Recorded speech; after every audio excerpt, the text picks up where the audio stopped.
is going on, guys? It's your boy Player X here with the Semi Limited Podcast. As usual, just want to thank everybody, every single one of you, if you're tuned in and listening right now. A big old thank you from the bottom of my heart for returning back for another installment of the podcast. I just enjoy all the positive feedback and even the negative feedback that you guys have on the podcast when you correcting certain mistakes and stuff like that. I appreciate it because it means you guys are listening and actually giving a fuck. So I appreciate that you guys give back to me the same way that I give back to you guys. Apologies for the late drop. I know we're dropping a day behind, but I recently got my wife a new puppy because she's been on my ass about getting something small and living to take care of. So instead of getting a baby, we just decided to get a baby puppy. But it's been a huge adjustment, especially just having it in the recording studio space or, aka the living room. So we're going to be recording around that. If you guys hear anything, I apologize. My apologies and stuff. Is He's just a little baby pup, 9 weeks old. He ain't no better. But on today's episode, getting into the actual goodness of the show that you guys tune in every week to hear, we'll be going over some of the reminders for the community this coming up week because we got a lot going on. We'll also be taking a look at the new set Infinite Forbidden before its release, as it is imported in about 2 weeks from now as the time of recording. And as well as take a look at something that Konami has for us in the future as far as more sets coming out. But before all that, you guys already know we got to get into these sponsored plugins. So be sure to go down to that link in the description box below to follow all of our social sites. We once again just hit 200 subs on YouTube, so we appreciate you guys for showing all the love there. And congrats to Ian Fitzpatrick for winning that Phantasme mat. We'll have to give it to him at locals when I see him because he's actually a Syracusean, so kudos to him as well. We will continue to do even more giveaways though when we hit 50 followers on TikTok, 100 on X, 200 on IG and Discord, so Discord members, and then now we have 500 subs as the goal for YouTube. So when we hit any of those accolades, we'll be doing way more giveaways, whether it be more products, maybe some accessories for you guys, some actual cards. You never really quite know. Whatever the community seems like it might need, we'll be there to supply it for you. But also talking about supplying things, shout outs to Unplugged Gaming in New York for sponsoring the podcast and supplying us with as much of the content that we can give away to you guys as possible. Be sure to also join their Discord server in the description box below to be a part of all their TCG communities. You can click be a part of maybe the One Piece one, or Larkana's really jumping up lately. So be sure to be a part of all those communities. If it's got cardboard or if it's played in a TCG of any sort, best believe that they have it in store. So be sure to comment down on all of the Discord's servers and stuff like that they got. Find a card game that you like, and if you do wind up popping up in store, just tell them that you heard about the store and your comings from the Semi-Limited Podcast, and that the boys over there told you to come in. They'll definitely be sure to hook you up. Also, as a reminder to duelists that are usually coming out for the sneak peeks out there, I will be out there at Unplugged Gaming's premiere event, or sneak peek, as some players might remember it, for Infinite Forbidden. Although we usually do it on Saturdays for most duelists, just to avoid some of the other clashing locals. Unfortunately, this time around, it will have to be on a Sunday. We'll be competing with the Comic Zone locals and sneak peek there. So it will be Sunday, July 14th at 1 p.m. due to the Lorcana Championship that's going to be hosted at Unplugged Gaming the day before. They want to make sure they have enough space for it. It's a really popping card game, so be sure to pop up in there. And if you show up there, be sure to tell them that the boys at Semi-Limited Podcast sent you over, all right? So once again, catch us over there Sunday, July 14th at 1 p.m. I will be over at Comic Zone for a little bit and then making my way over just to help run things smoothly. We'll be raffling off the mats, the banner. We'll be doing the usual sneaks, and everyone's going to be clamoring for those cards inside. So be sure to be the first ones in the door so you can get securing your product right there. Also, be sure to catch Brad, aka Mr. Perfect, live streaming on Twitch every Saturday night at 11 p.m. Eastern Standard Time.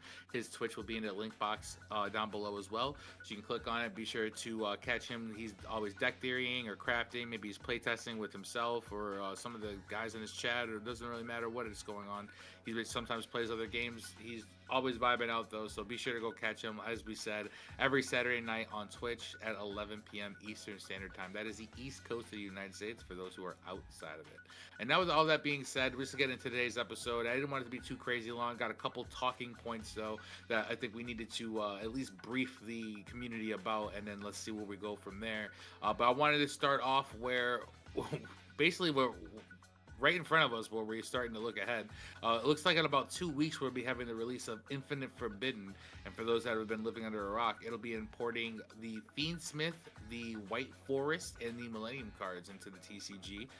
We all now know that the power level and the strengths of these new archetypes are profound and ignorant, to say the least. But what we didn't know were the certain rarities within the set until a leak came across YouTube earlier on today, the day of recording. The YouTube video has since been deleted, with our assumptions being that the video was probably copyright striked and forced to be taken down by either Konami or a representative or even YouTube itself, just for having information a leak that was not supposed to be out there. But that didn't prevent some players from grabbing screenshots from what they saw. So it was revealed to us, not officially but unofficially, that we had Fiendsmith Engraver as well as Molt Chummy Pirellia that we already knew were going to be secrets in the set, which means that the engravers would probably go anywhere between like 80 to like maybe 120, 25 a copy, probably, because we're gonna be on pre-release. Basically up until the actual release date, but I don't think it'll get any better if I'm being honest. But not only this, with the leak coming in online, we also know that the Fiendsmith Requiem and Fiendsmith Tract, the link to and the spell card that is searchable off of the engraver, are also secret rares within the set. So that's a little bit mind-boggling to me that the three most important cards for your archetype are all 4 set secret rares, and they only have 10 secret rares per like box, or sorry, per set. And you're telling me that almost a third of them is dedicated to your main engine. So it's going to be definitely a lot of price gauging. It's going to be speculated just because of the supply demand chain. Like, most duelists are going to be wanting to experience trying to be the first ones to secure that next big package for their decks, especially if they're competing in Nats in a few weeks, which is going to be legal the same day that it came out. So that means not only you're going to have to be paying handsomely for your travel, your food, your stay, your experiences and shit like that out in Austin, Texas this year, but not only just all that just to go to nationals, but on top of all that, you're gonna have to also be shelling out another $300 to $500 just to play at the highest level possible within that room. If you want to play at a competitive level, like, you're going to have to include these Fiendsmith cards because they are OP on release. We've seen all the play testing from beforehand. Without a list coming from Konami, this shit does get bonkers, and we know that these are going to be high value cards. Like, off rip, we know engravers are going to be $80.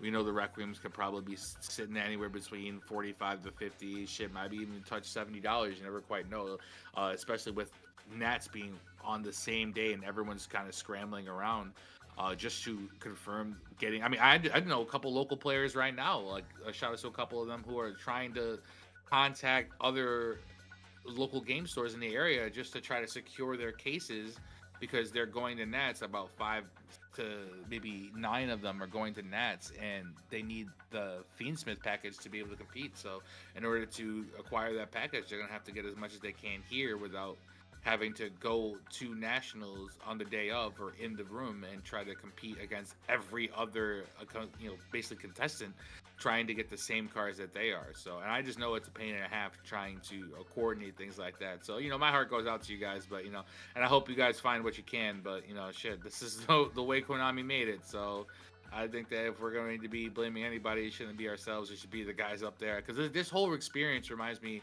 a lot of like what happened with the Wanted package in Age of Overlord, like back in like November of last year or whatever it was, and basically how half of the community was like priced out of playing the best deck in the room, even if they really wanted to, based solely because of their wallets. Like, they couldn't afford to. Like, Wanteds were $100 a copy. You needed a copy of SP Little Knight, that was $125 at one point in time. Then the witches were up at $45, $50 a copy, damn near touching 60s. And that's not including any of the other Snake Eye package. Flamberges were touching $25, $30 a pop for a short amount of time. Like, it was crazy. The whole package itself was like $800. Like, I remember spending at least $550 just to play the deck, and I had to eventually sell other things just to be able to fundraise for that. But I was really into wanting to play and wanting to play it not only at the highest level but with the best deck in the room. So it's my first time, I guess, really committing to that like meta role or becoming a meta sheet. But it was a pain in the half to have to get all those cards. Like, that was something I don't ever want to go through again, like having to like feel like, damn, I've got to invest like damn near half of my rent just to make sure I'm playing a game that I like halfway. Like, I don't know, it kind of just didn't seem right to me. Like, I'm not saying hobbies should be free. I understand that things have to be invested in, and if you want them to run smoothly, it's going to cost things. But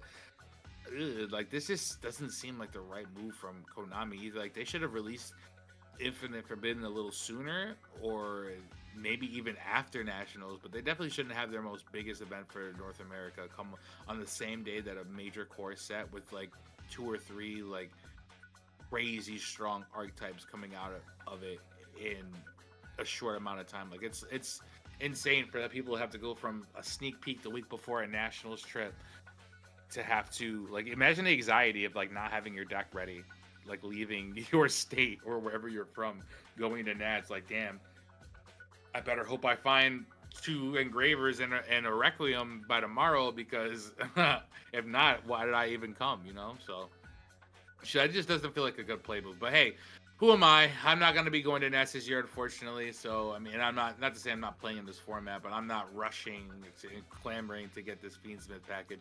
If it comes into my lap, it comes into my lap. But, you know, that's basically how it's going to be, the way I look at it. So, because we also have leaked that 3 of the White Forest cards were also secrets. There was actually a couple other leaks too, that Siliquay Hat Rabbit, whatever the fuck it is, that linked to it was like double hatter in the OCG.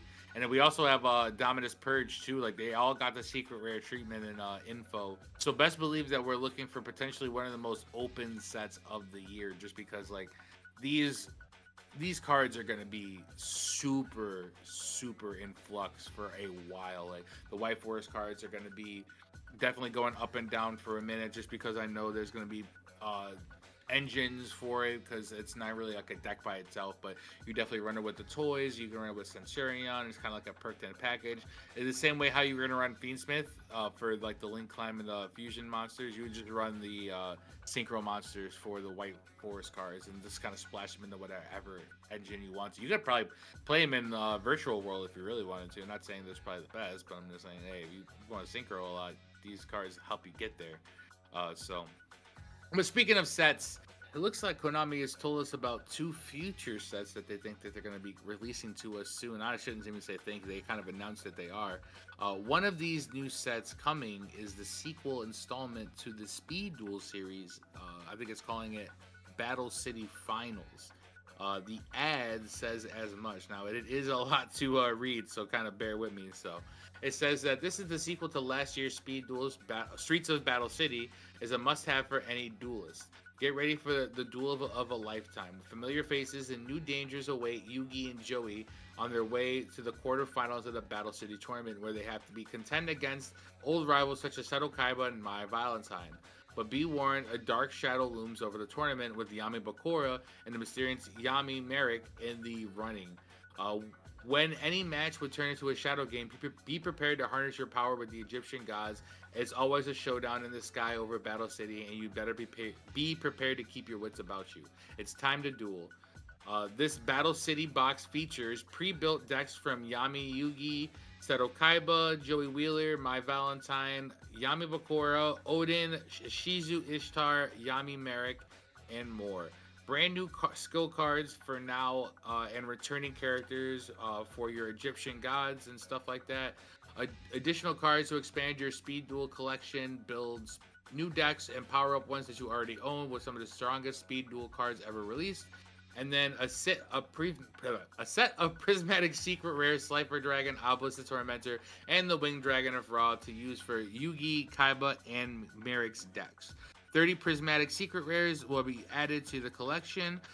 You can find cards such as Joker's Knight, Lava Golem, Medora the Sword Oracle, Doom Caliber Knight, Injection Fairy Lily, Breakthrough Skill, Swords of Revealing Light, and even Max C. Fucking crazy, right? 9 random prismatic secrets are included in each box, played out with the box as it is on its own, along with the speed duel of Battle City structures, or any other speed duel cards you already have.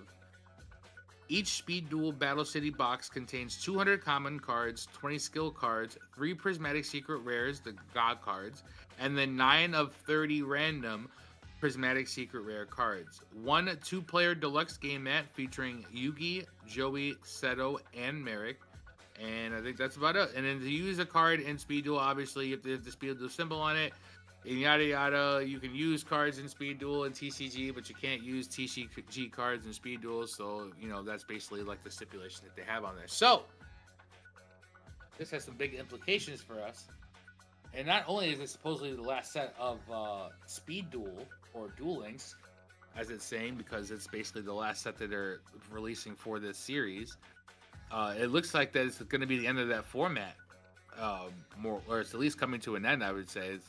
But that's kind of crazy if we're thinking about it. I think Team Sakurasu, I guess on the podcast, was talking about it too, like investing in the Speed Duel Tournament Pack Ultra cards, because like that's just a format or a type of card that's not going to be around for forever, and they'll eventually collect value just because of the scarcity of the quality of quantity of cards, I should say, for it.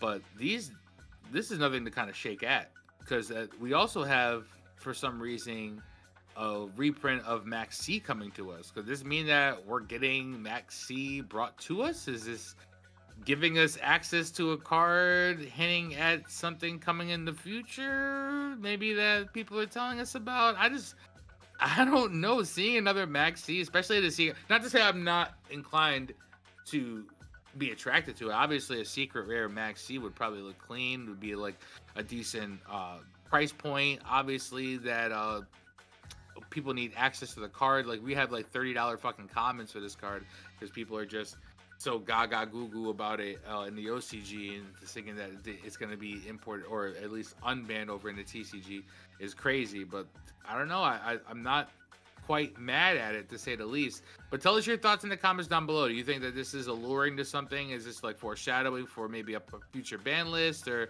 maybe is this just trying to sell product? Maybe they just want to sell these cards and they just know that Maxi would do it regardless if it's banned or not.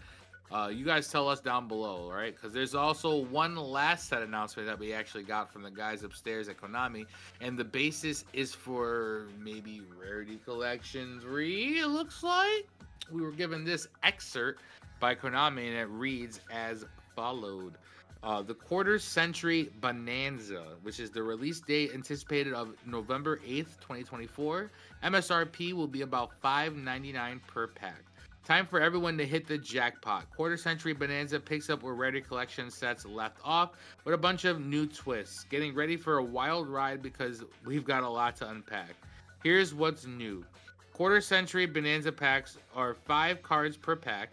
And just like the first Rarity Collection, we placed 1 super rare in each pack with a guaranteed luxury rare being either Platinum or Quarter Century. And then number 2, it looks like we have guaranteed luxury secret rares in each pack from a special and separate 200 card nostalgia pool that is only available in this luxury rare slot and is independent from the standard 78 card set that's also in this pack. Quarter Century Bonanza is basically 2 sets in one. We're printing this 200 card nostalgia pool because Quarter Century secret rares are only here during this 25th anniversary, and we know that a lot of these cards that you want to see in Quarter Century secret rares have not had the chance to do so, and we need to before they go away forever. The last call for Quarter Century secret rares is coming, so let's kick everything into overdrive starting right now. Well, we've never reprinted a card that has a Quarter Century secret rare version, and that is the same right now, ever.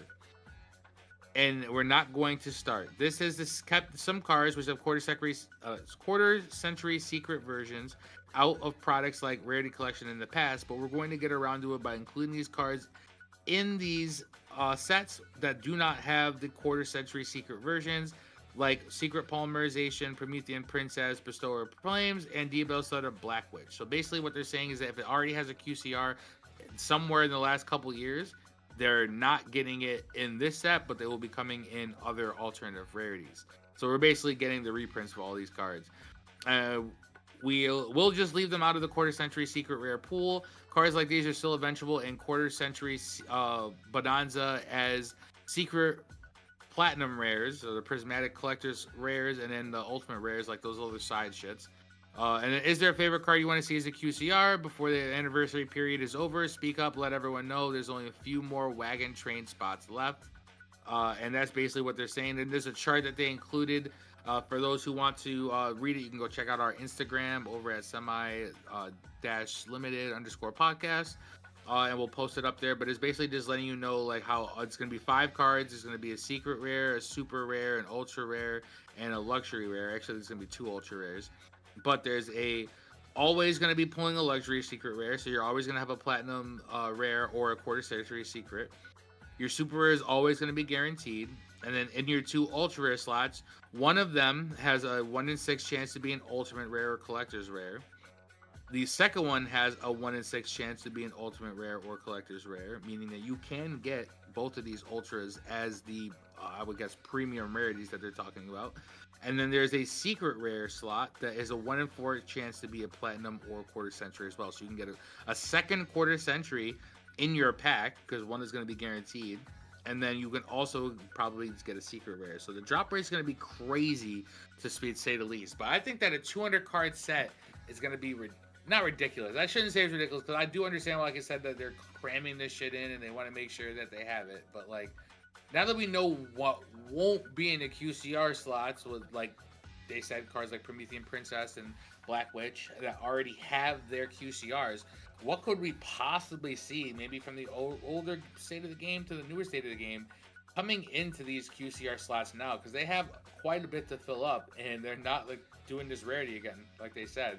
We're probably gonna get the rest of this year, and then like those gonna start maybe advertising towards like the 30th anniversary collection or something like that, or maybe it's the 35th anniversary collection, or maybe it's the 50th. You know, you never quite know. They're always trying to find the next way to get the money out of us. So this is just one of those ways. So how about you guys go down in the comment section below and tell us what you think might be in this bonanza pack, because I don't quite think that there's gonna be enough to be able to carry this set the way that Rarity Collection 1 was doing. Even if you look at Rarity Collection 2 wasn't doing as good as 1, and I don't think this will be any better unless they got some bangers in. But this also doesn't mean that they're cutting the collector's market a break by acknowledging that they won't be double printing these QCRs anymore, because that was kind of fucking them in the secondary market as is. Or is this maybe just a loop being applied before they go and fuck up another part of the market? Reprinting some old school, like, you know, rarity or some shit. It's like something that's got an old school high rarity printing that they're just gonna bring in this new shiny printing now for no reason and just go and fuck up collectors' pockets even more. Like, we're not gonna double print these QCRs, but that's not to say we're not gonna be taking these old school ghosts and reapplying them with new shiny foiling and reselling to you anyway. You know what I'm saying? So who knows? But with that being said, it looks like we are running out of life points there. So be sure to go ahead and go down to that description box below. Click on that Linktree link, follow all of our social sites, and make sure that you are part of all of the giveaways that will be going on by following, subscribing, commenting, whatever it is that you do to social media to make sure that you are up to date on everything. You make sure to do it with our social media as well.